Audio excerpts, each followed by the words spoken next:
Assalamualaikum warahmatullahi wabarakatuh. Hamdan wa syukran lillah, salatan wa salaman ala rasulillah, amma ba'du. Insyaallah kita lanjutkan kajian kita kitab Fathul Mu'in.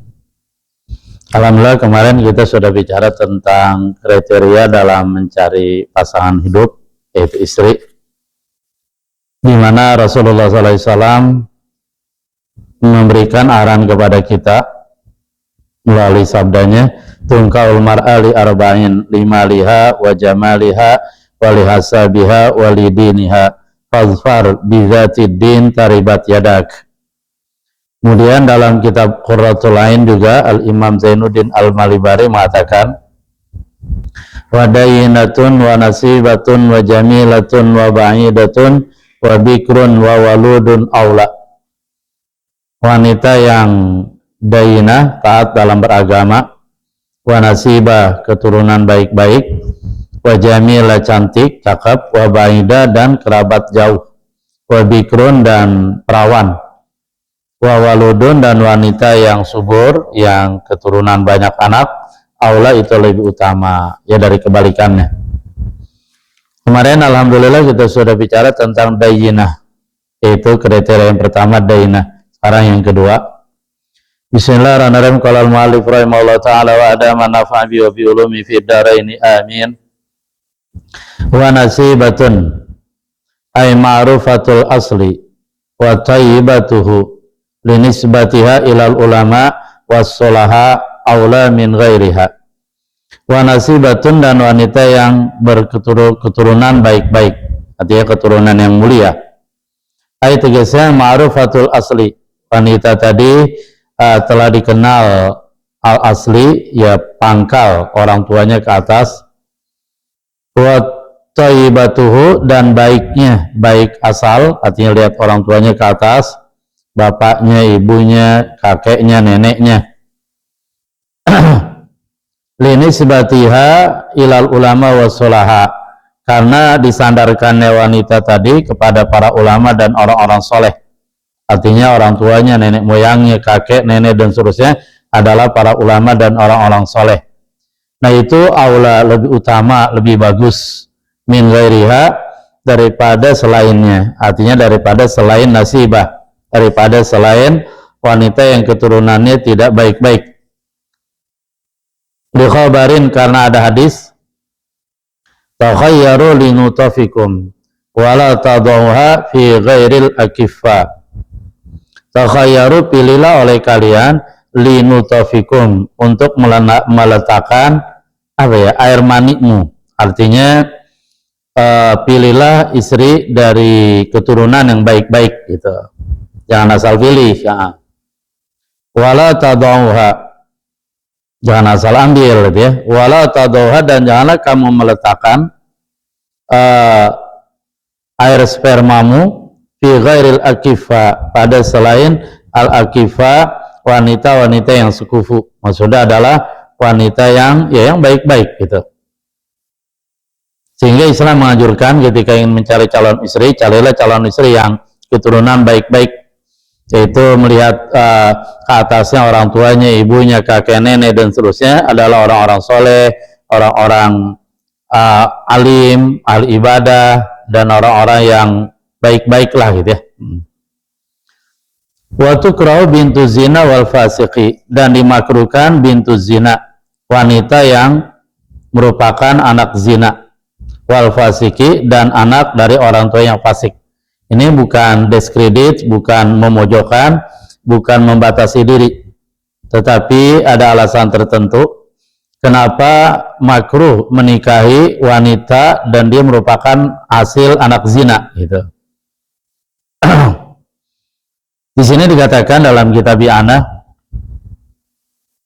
ya karena memang dari segi keturunan kurang bagus ya, satu. Terus kedua, dikhawatirkan gen orang tuanya turun ke anaknya gitu. Jadi melihat gen, jadi melihat tabiat, masalah gen gitu ya. Bukan masalah ketakwaan di hadapan Allah. Kalau ketakwaan di hadapan Allah, hanya Allah yang tahu siapa yang paling bertakwa. Tapi melihat gennya. Wal fasiki, dan juga anak perempuan dari yang orang tuanya fasik. Orang tuanya fasik itu artinya orang tua yang suka berbuat dosa, minum-minuman, main judi, mabok-mabokan gitu. Nah itu yang nasibah. Selanjutnya wa jamilatun, dan wanita yang cantik. Aula itu lebih utama daripada wanita yang tidak cantik gitu. Li khabari, karena ada hadisnya, khairun nisa man tasuru idza nuzirat.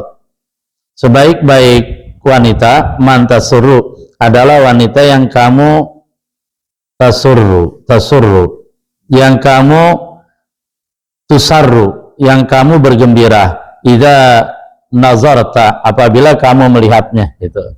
Bisa juga dibaca man tasurru, adalah seorang istri wanita yang menggembirakan kamu, idza nuzirat, apabila wanita tadi dipandang dan dilihat.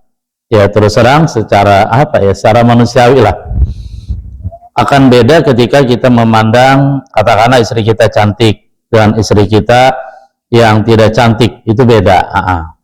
Ini bicara fikih, bicara apa ya? Ya bicara tabiat, bukan bicara tasawuf. Itu kalau bicara tasawuf, apalagi para wali, mereka bahkan lebih memilih istri yang jelek daripada istri yang cantik, karena khawatir istri yang cantik, khawatir lupa diri, lupa sama Allah dan seterusnya. Nah itu tasawuf itu. Ini sekarang kita lagi bicara fikih.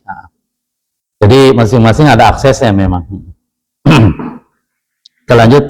Wa qarabatun ba'idatun anhu, dan kerabat yang jauh, anhu darinya, dari calon suami. Jadi masih ada hubungan kerabat, tapi kerabat jauh. Mimman fi nasabihi, daripada wanita yang fi nasabi, pada nasabi, pada keturunannya.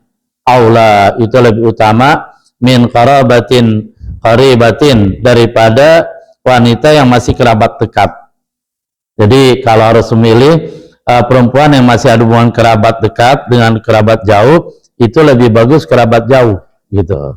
Nah nanti kalau ada lagi pilihan yang selanjutnya adalah wanita yang ba'idah, artinya wanita yang bukan kaum kerabat, yang orang lain gitu ya. Maka lebih bagus lagi yang orang lain. Kita lanjut baca dulu. Aula, lebih utama, jadi wanita yang masih kerabat dekat, kerabat jauh maksud saya, itu lebih utama min qarabatin, daripada wanita yang kerabat dekat. Au ajnabiyatin, atau ajnabiyah, daripada wanita yang ajnabiyah, orang jauh gitu. Artinya ajnabiyah. Lidhafi syahwati fil qaribah, karena lemahnya syahwat terhadap wanita yang masih kaum kerabat yang dekat gitu. Jadi seperti itu. Sehingga ada penjelasan di sini. Wal ba'ida aula minal ajnabiyah qalu li annal mausudan nikah ittisalul qabail li ajli ijtima'il kalimah wa hadha mafqudun fi naikil qaribah li anna litisala fiha mawjuda wal ajnabiyah laysat min qabaili hatta yutlaba ittisaluha. Begini maksudnya, saya jelaskan ulang ya. Jadi wanita yang kerabat dekat, wanita yang kerabat jauh itu lebih bagus dijadikan istri daripada wanita yang kerabatnya kerabat dekat gitu, dan daripada wanita yang ajnabiyah gitu. Apa alasannya? Lidhafi syahwati fil qaribah, karena lemahnya syahwat pada wanita yang kerabat dekat. Artinya ketika seorang dia menikah dengan wanita yang halal dinikahi ya, tetapi masih kerabat dekat, itu nanti syahwat dari laki-laki tadi lemah, kurang semangat lah gitu ya, karena memang ya masih kerabat tadi. Terus kedua bisa jadi seandainya dia dari kecil dia udah lihat, udah akrab dan seterusnya, sehingga syahwatnya lemah pada wanita yang kerabat dekat. Nah kalau syahwatnya lemah, fayaji'ul waladun nahifa, maka anak yang lahir yang akan datang dari hasil hubungan mereka berdua, nahifa, anaknya itu kurus, anaknya tidak cerdas, anaknya tidak subur. Dan itu banyak sekali terjadi ketika seorang laki-laki menikah dengan seorang wanita yang masih kerabat dekat. Itu nanti biasanya umumnya ya, anaknya akan datang nahifa, kurus, kering, otaknya tidak cerdas, dan seterusnya. Kita lanjut. Apa sih batasan wanita al-qaribah dan wanita al-ba'idah? Wal qaribatu, dan wanita yang kerabat dekat, man hiya fi awali darajatil umumah wal khu'ulah. Mana itu wanita yang dia fi awali pada awal, darajatil umum wal khu'ulah, pada derajat al-umumah. Al-umumah itu apa ya? Kepamanan atau kebibian. Wal khu'ulah sama. Enggak, maksud saya begini. Kalau dalam bahasa Arab itu ada istilah ammun, ada istilah khalun. Ada istilah amma, ada istilah khala. Apa bedanya? Bedanya begini. Kalau ammun adalah saudara laki-laki dari bapak kita. Kalau amma adalah saudara perempuan dari bapak kita. Kalau khalun adalah saudara laki-laki dari ibu kita. Kalau khala adalah saudari perempuan dari ibu kita. Jadi ada ada amma, ada khal, ada khala. Beda sama bahasa Betawi dulu. Kalau bahasa Betawi encang, encing gitu. Kalau encang itu kakak dari ibu kita atau kakak dari bapak kita, baik laki atau perempuan, disebut encang. Kalau encing adalah adik dari bapak kita atau dari ibu kita, baik laki atau perempuan, disebut cing. Jadi encang, encing. Saya ulang. Jadi ammun adalah saudara laki-laki dari bapak kita. Kalau amma, saudari perempuan dari bapak kita. Kalau khalun adalah saudara laki-laki dari ibu kita, ya baik adik atau kakaknya. Kalau khala adalah saudari perempuan dari ibu kita, baik kakak atau adiknya. Gitu.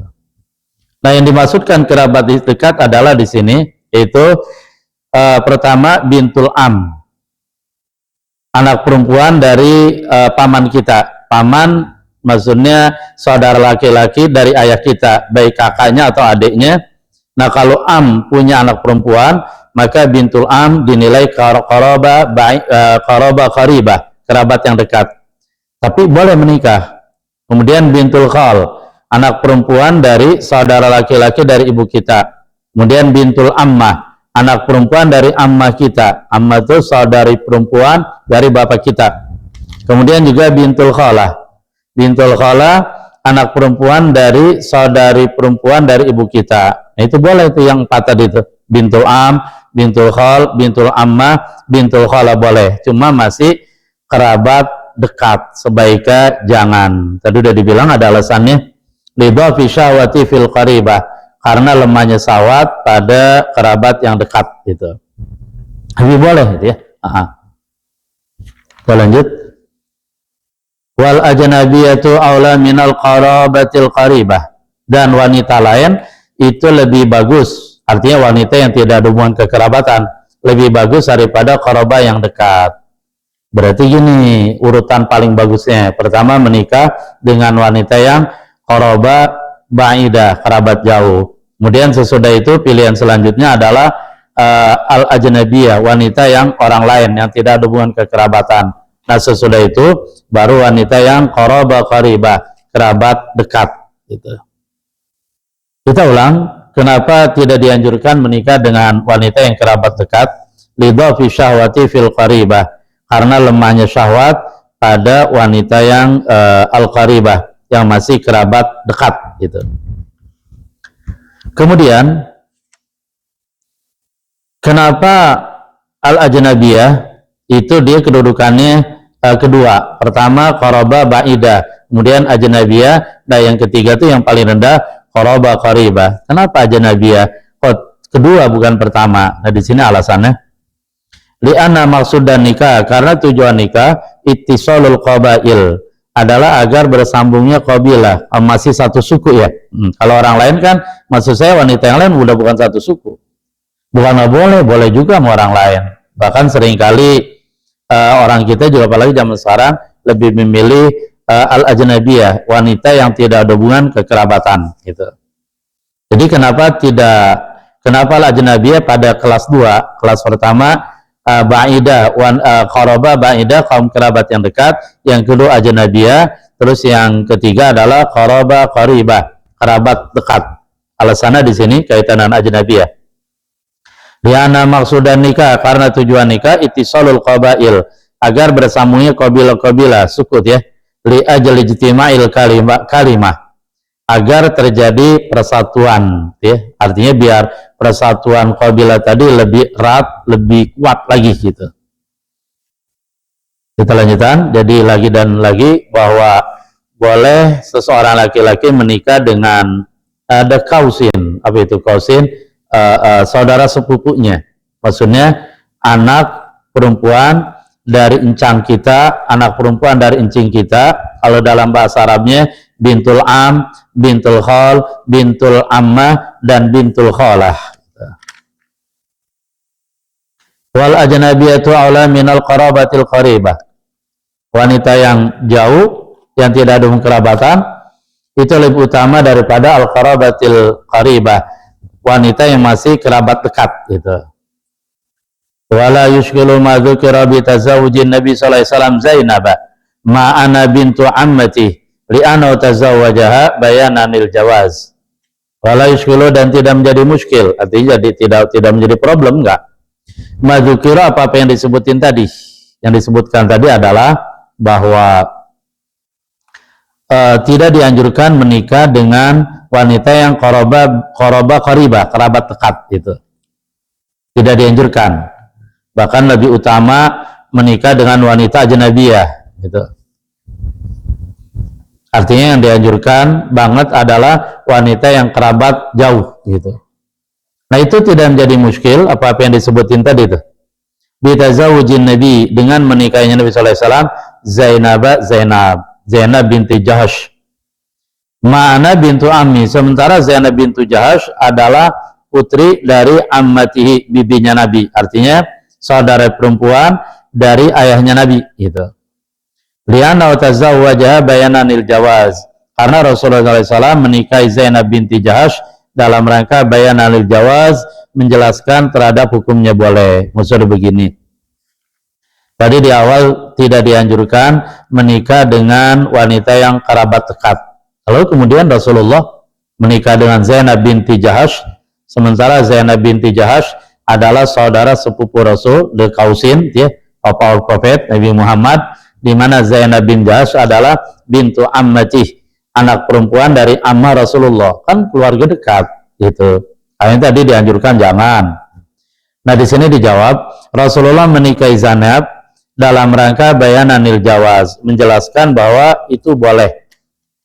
Satu, terus kedua dalam rangka menjelaskan bahwa gimana ya, seorang istri dari anak angkat yaitu Zaid bin Harithah. Jadi gini, sebelumnya Zaid bin Harithah dia menikah dengan Zainab binti Jahash. Nah, Zaid bin Harithah itu adalah anak angkat Rasulullah, bukan anak beneran, bukan. Lalu kemudian ternyata tidak ada kecocokan antara Zainab bin Jahash dengan Zaid bin Harithah, karena Zaid bin Harithah itu dulunya budak gitu ya. Kemudian dimerdekakan Rasul dan diangkat jadi anak. Nah, ketika Zainab binti Jahash dinikahkan oleh Nabi dengan Zaid bin Harithah, ternyata rumah tangga mereka nggak cocok, akhirnya berpisah dan bercerai. Lalu kemudian Allah Subhanahu wa taala memerintahkan Rasulullah menikahi Zainab bin Jahash. Ketika itu orang-orang Arab juga ribut, wah, dia nikahi istri bekas anak angkat, istri yang telah diceraikan oleh anaknya itu Zaid. Nah, ini sebagai jawaban bahwa menikahi istri, jangan bekas ya, kalau bekas itu bahasa zaman dulu, menikahi wanita yang telah dicerai oleh anak angkat itu boleh, nggak masalah gitu. Sehingga boleh itu menikahi istri yang telah katakanlah dicerai oleh anak asli, itu nggak boleh, karena dia haramnya mu'abbad itu ya. Lanjut. Wala bitazawuji aliin Fatimah radhiyallahu anhuma li'annahu ba'idah. Lalu kembali bahwa konsepnya tadi qarabatun ba'idatun, wanita yang kerabat jauh itu lebih bagus daripada qarabatin qaribah, wanita yang kerabat dekat gitu. Artinya kalau kerabat dekat dianjurkan jangan, tapi bukan berarti nggak boleh, boleh. Artinya lebih bagus kerabat jauh. Itu tidak menjadi muskil, tidak menjadi batal juga bitazawuji aliin, dengan menikahnya Sayyidina Ali Fatimah radhiyallahu anhuma. Fatimah radhiyallahu anhuma li'anna ba'idatun, karena Fatimah adalah kerabat jauh. Sayyidina Ali menikah dengan Fatimah Zahra bintu Rasulillah bintu Muhammadin sallallahu alaihi wasallam, itu betul kerabat, tapi Fatimah ini kerabat jauh gitu ya. Kenapa Fatimah kerabat jauh? Idhiya bintu ibnu ammi, karena Fatimah adalah putri dari ibni ammi, anak dari pamannya Sayyidina Ali. La bintu ammi, bukan anak dari pamannya. Gini, jadi hasil silanya gini. Di mana Abdul Muthalib mempunyai beberapa anak, bersama Abdullah itu yang bontot ya. Kemudian Abu Talib, kemudian Abbas, Hamzah, Abu Lahab, dan Al-Haris. Nah, Abdullah melahirkan Rasulullah Nabi kita Muhammad SAW, sementara paman Abu Talib, yaitu paman Nabi Abu Talib, salah satu anaknya adalah Ali gitu. Jadi Abdullah melahirkan Nabi Muhammad, Abu Talib melahirkan Ali. Nabi Muhammad dengan Sayyidina Ali itu saudara sepupu. Nah, nanti kemudian Nabi Muhammad, maksudnya dari Nabi Muhammad lahirlah Fatimah. Jadi Fatimah itu dengan Sayyidina Ali bukan saudara sepupu, bukan, tetapi dia adalah bintu bni ammi, putri dari anak pamannya, yaitu Nabi Muhammad adalah putri dari Abdullah, dan Abdullah adalah paman dari Sayyidina Ali gitu.